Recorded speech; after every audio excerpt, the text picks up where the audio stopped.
Once upon a time, in the bustling heart of Umadam village, there lived a man named Namdi, a hardworking farmer with hands that had tilled the soil for years. He was known far and wide for his patience, humility, and a heart as rich as the fertile land he farmed. By his side stood Adaeze, his wife, a woman whose beauty was rivaled only by her insatiable desire for wealth and luxury. Adaeze was not content with the simple joys of village life.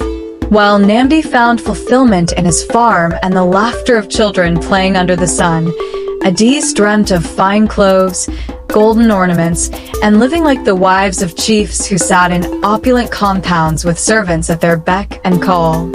Every market day, she would gaze with envy at the women adorned in colorful wrappers, their wrists jingling with bangles, their necks heavy with coral beads.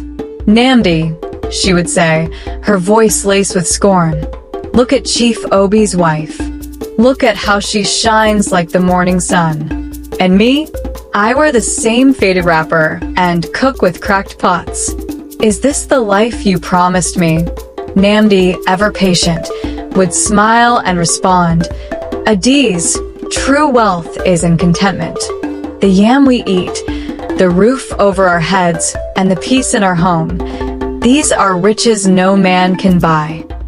But Adaeze would hiss, her heart swelling with bitterness. One fateful evening, a wealthy merchant named Okeke arrived in the village. His caravan of goods dazzled the eyes of many, with fabrics from distant lands, trinkets of gold, and calabashes filled with cowries. Adaeze's heart raced when she saw him. The merchant's fine robes and the coins he carelessly tossed at children lit a fire in her greed. She began to plot, whispering to herself, "Why should I waste my years with a poor farmer when I could bask in riches by Okeke's side?" Days turned into weeks, and Adaeze's disdain for Namdi grew. She neglected her duties at home, leaving the pots empty and the hearth cold. Her once gentle words turned into sharp daggers of insult. Villagers whispered as they watched her saunter through the market, her eyes fixed on Okeke, her smile reserved only for him. One night, under the pale glow of the moon, Adaeze confronted Namdi. "I can no longer live this life of poverty," she declared, her voice trembling with determination. "I want more, Namdi. I deserve more. And if you cannot give it to me, I will find someone who can." Namdi, though heartbroken, nodded in silence. His eyes glistened, but he said only, "Adaeze, may your path bring you what you seek." The very next day, Adaeze left her home, abandoning Namdi and the simplicity of their life. She went to Okeke, who welcomed her with open arms, amused by her boldness. With him, she adorned herself in silks, feasted on meats, and wore gold that shimmered in the sun. She strutted through the village, her laughter loud, her pride even louder. Women envied her, men whispered about her, and Adaeze believed she had finally won. But wealth without wisdom is like a tree without roots. It cannot stand for long. Unknown to Adaeze, Okeke was a man of fleeting interests. He loved novelty, and once it faded, so did his affections. Months passed, and Adaeze's beauty began to lose its luster in his eyes. He grew restless, his eyes wandering toward other women, his heart seeking fresh conquest. Soon, Okeke's wealth too began to dwindle, for his reckless spending and debts caught up with him. Merchants stopped supplying him, creditors circled like vultures, and the once booming caravan slowed to a trickle. Adaeze, who once basked in luxury, now found herself in rags again. Her golden bangles were sold to pay debts, her silks pawned for food.